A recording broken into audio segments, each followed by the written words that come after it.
une situation vécue, un moment inattendu. Derrière chaque expérience, même la plus anodine, se cache une compétence, une vraie. Bienvenue dans Elles Inspire Studio, version pépite. Un format court, piquant et toujours audacieux. Là où chaque histoire révèle ce que tu sais déjà faire.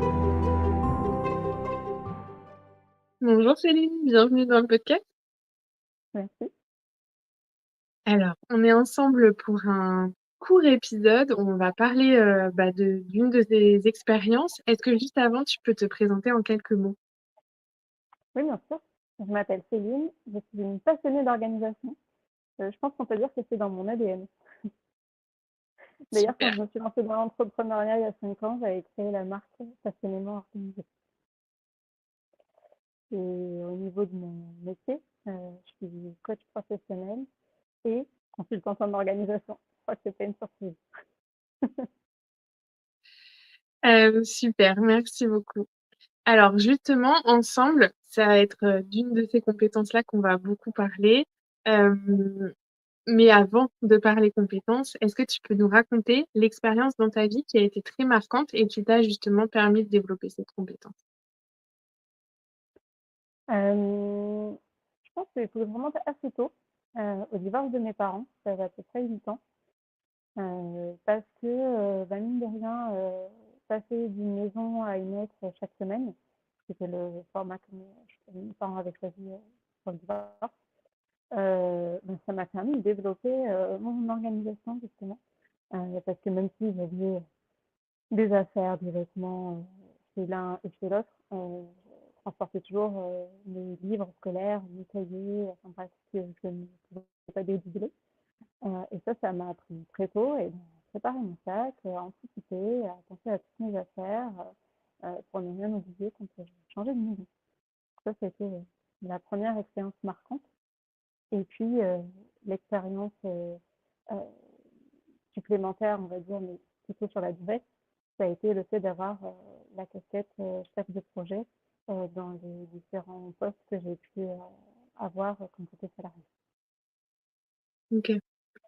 Et justement, dans cette expérience qui t'a un peu forgé, parce que du coup, ça a été assez jeune dans ta vie, Oui. comment toi tu l'as vécu? Est-ce que tu t'es rendu compte que c'était quelque chose que enfin, qui t'allait être utile d'être bien organisé, ou est-ce que c'est au contraire quelque chose qui te pesait et que tu as appris beaucoup plus tard à en faire quelque chose de positif? Quand j'avais 8 ans, je me rendais compte de rien. Donc, ni ça me plaisait, ni je me rendais compte que c'était chouette. Par contre, ça m'a pesé, je pense, à partir peut-être du lycée ou de mes études universitaires, parce que je voyais dans le regard de mes amis, c'était plutôt, et ce qu'ils me disaient aussi, c'était plutôt un manque de souplesse, voire de la rigidité. Donc, ça a été longtemps quelque chose qui m'avait mis, presque dont j'avais un peu honte. Parce que le miroir des autres me renvoyait, on va dire, le mauvais côté de l'organisation. Je voyais pas forcément que j'en avais l'utilité dans mon métier, en tout cas sur la vingtaine. Et je pense que c'est plutôt après 30 ans que je me suis rendu compte qu'en fait, c'était génial. Et comme qualité dans la sphère privée et comme compétence dans la sphère professionnelle. Et qu'au fur et à mesure de la réflexion, j'ai décidé d'en faire un métier. Ouais. Et alors, justement, du coup, tu as switché, tu t'es rendu compte que c'était quelque chose de positif. Comment toi, tu vis un peu ce changement? Parce que c'est vraiment quelque chose d'hyper important de se dire qu'en fait, chacune de nos compétences, elle peut être soit vue comme négative, pesante, difficile, soit vue comme positive et du coup, on peut s'en servir. Comment toi, tu vois un petit peu ce changement et comment tu t'es dit, est-ce que tu as changé de mots? Est-ce que tu as changé de vision? Comment tu t'en sers aujourd'hui professionnellement?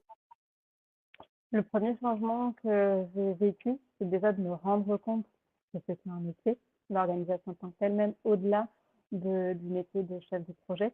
Quand j'ai lu La magie du rangement de Marie Kondo, euh, j'ai commencé vraiment à m'intéresser au rangement, à l'organisation, plutôt dans la sphère privée, et de voir qu'en fait, il y avait le métier de home organizer qui existait, alors surtout aux États-Unis. Donc ça a été un premier déclic.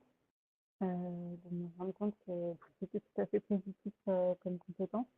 Et puis, au fur et à mesure de mon cheminement personnel et professionnel, où je me suis aussi, je me suis formée en tant que manager, et je me suis formée aussi ensuite au coaching.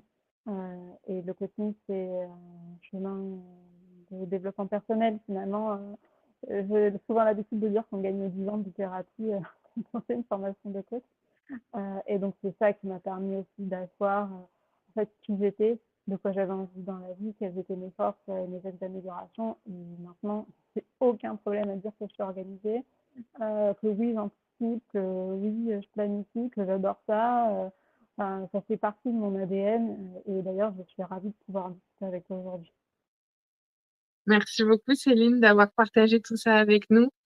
Je te remercie d'être venue à mon micro et de nous avoir raconté ton histoire personnelle. À bientôt. À bientôt. C'était une pépite, un moment pour faire briller une compétence qu'on sous-estime trop souvent. Et si ça t'a parlé, partage ce mini-épisode à une femme qui mérite de croire un peu plus en ce qu'elle sait faire.